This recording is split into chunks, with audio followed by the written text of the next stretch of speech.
لە دەستەی سەرۆکایەتی پەرلەمان بکەنە دەرەوە و بەشداریەکی یاسایی ناو حکوومەتیان پێ بکەن.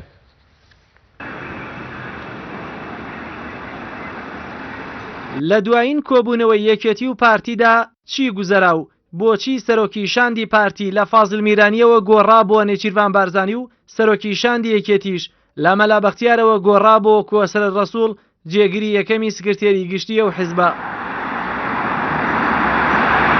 بەپێی زانیاریەکانی پەیام لا کۆبوونەوەی ئەو دوو لایەنە لە هەولێر پارتی دوو بژاردەی خستووەتە بەردەم یەکێتی نیشتیمانی کوردستان کە پەیام لە سەرچاوەیەکی نزیک لە یەکێتی نیشتیمانیەوە زانیاریەکانی دەستکەوتووە.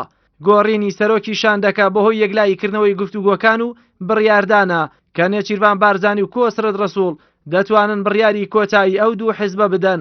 بژاردەی یەکەم لە دوای ڕێکەوتن لەسەر گۆڕانکاریەکان هەڵبژاردننی پەرلەمان لە مانگی چواری ساڵی 2018 بکرێت و پارتی ناهێڵێت یەکێتی کورسیەکانی کەم بکات بەڵکو زۆرتریان دەکات. ئەوە لە کاتێکدایە ترسی یەکێتی بۆ ڕێکەوتن لەگەڵ پارتی تەنها کەمکردنەوەی دەنگەکانیەتی لە هەڵبژاردننی پەرلەمان کە بەپێی وادەی خۆی تەنها 8 مانگی ماوە و یەکێتیش ڕێکەوتنی 31 حوزەیرانی بەنمونە بۆ پارتی هێناوەتەوە.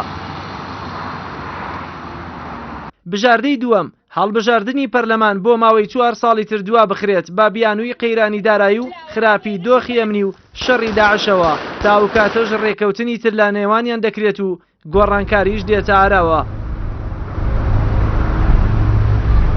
ئەم دوو بژاردەیە لە کاتێکدایە پارتی و یەکێتی ڕێک دەکەون لەسەر کاراکردنەوەی پەرلەمان و گۆڕانکاری لە سەرۆکایەتی حکوومەت و پەرلەمان باکردنە دەرەوەی گۆڕان و کۆمەڵ لە دەستەی سەرۆکایەتی پەرلەمان و بەشداری پێکردنیان بە چەند وەزارەتێکی یاسایی لە ناو حکوومەتدا.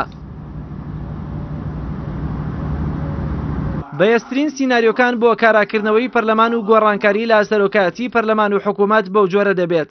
لەگەڵ دەستپێکردنی وەرزی بەهارەی پەرلەمان یاداشتێک بە واژۆی زۆرینەی پەرلەمانتاران ئاڕاستەی سەرۆکایەتی پەرلەمان دەکرێت کە ئەو کات سەرۆکی پەرلەمان و سکرتێری پەرلەمان لە نێوان دوو ڕێیانێکدا بانگێشتەکە پەسەند ناکەن و جێگیری سەرۆکی پەرلەمان بانگێشتی پەرلەمانتاران دەکات بۆ کۆبوونەوەی نائاسایی پەرلەمان کە زۆرینەی پەرلەمانتاران لە فراکسیۆنەکانی پارتی و یەکێتی و یەکگرتووی ئیسلامی و یەککورسیەکان و کەمینەکان بەشدار دەبن.